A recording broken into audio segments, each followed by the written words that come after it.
পৃথিবী বিস্ময়ে পরিপূর্ণ। চলতে ফিরতে মানুষ নানান জিনিসের সম্মুখীন হয়, যেগুলির অনেক কিছুই হয়তো তার অজানা, আবার অনেক কিছুই আছে যেগুলি আপাত দৃষ্টিতে অসাধ্য হলেও কেউ কেউ তা করে দেখায়।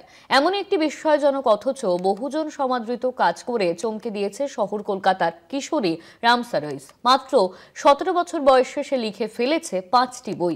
শুধু তাই নয়, দেশ বিদেশের বহু জায়গা থেকে মিলেছে সম্মান। গাজা গণহত্যা সহ 5 বই লিখে আন্তর্জাতিক সম্মান রামসা রইসের।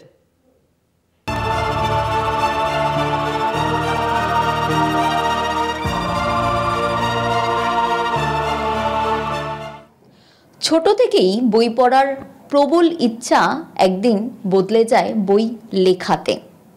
9 বছর বয়স থেকে বই লেখা শুরু করে কলকাতার মেয়ে রামসা রাইস। 13 বছর বয়সে গিয়ে প্রথম তার বই পাবলিশ হয় এবং 17 বছর বয়সে এসে গাজা নিয়ে উপন্যাস লিখে আন্তর্জাতিক অ্যাওয়ার্ড পায়। বই লেখা শুরু করেছিলেন 9 বছর বয়স থেকে, সেই বই 13 বছরে এসে পাবলিশ হয়েছিল। প্রথম বই, সেটা কি নাম ছিল? और नाम चिलो fired and it was a science fiction novel and उस वक्त कोविड चल रहा था, तो मैं उससे बहुत इंस्पायर हो गई थी and that is why I wrote a science fiction novel. तो उस वक्त वैक्सीन्स एंड एवरीथिंग के बारे में बहुत ज़्यादा मतलब चल रहा था, so that is why I decided कि उसके बारे में मैं लिखूं। एंड उसमें मतलब ऐसा है, एक सीरम के बारे में है जो मतलब लोगों को जॉम्बीज़ में बदल देता है सॉर्ट ऑफ। এটা যখন পাবলিশ হয় 13 বছরে, তারপরে কি ঠিক করলে যে বই লিখবে? I used to like the feeling a lot about writing and I used to have so many stories in my head that I decided कि मैं अब stories लिखूंगी ही। So उसके बाद से मेरा बस चलता रहा, मैं हर वक्त पब्लिश करती रही उसके बाद, एंड ये 5th बुक अभी लास्ट मैंने पब्लिश किया। सेकेंड বই কি ছিল? Door to the stars, and वो था 15 स्टोरीज का कलेक्शन। डिफरेंट 15 स्टोरीज, सबका जॉनर्स अलग था। क्या जॉनर था? Horror, fantasy, romance, everything. Okay, and then third? And the third book वो फैंटेसी के ऊपर था, एंड थर्ड एंड फोर्थ एक दूसरे का सीरीज था। গাজা নিয়ে যখন লিখবে ভাবলে মানে এইটা মাথায় এলো কি করে? अभी गाजा का जैसा सिचुएशन चल रहा है, I decided that it needed more support and मैं और कुछ कर नहीं पाती गाजा के लिए, मैं बस उसके बारे में लिख पाती, and if I can do anything about it I can at least write about it, so I just to pick up my pen on it. মূলত কি কি আছে এই বইটার মধ্যে? ये बुक मैंने गाजा के बारे में एक 8 year old जिसका नाम है Ahmad Karadawi, I took him as the protagonist, and वो अराउंड 8 साल का है एंड वो अपने फैमिली के साथ he is facing the struggles and he is struggling to live a life and no child should live, and इसीलिए वो उसमें मतलब जीने की कोशिश कर रहा है।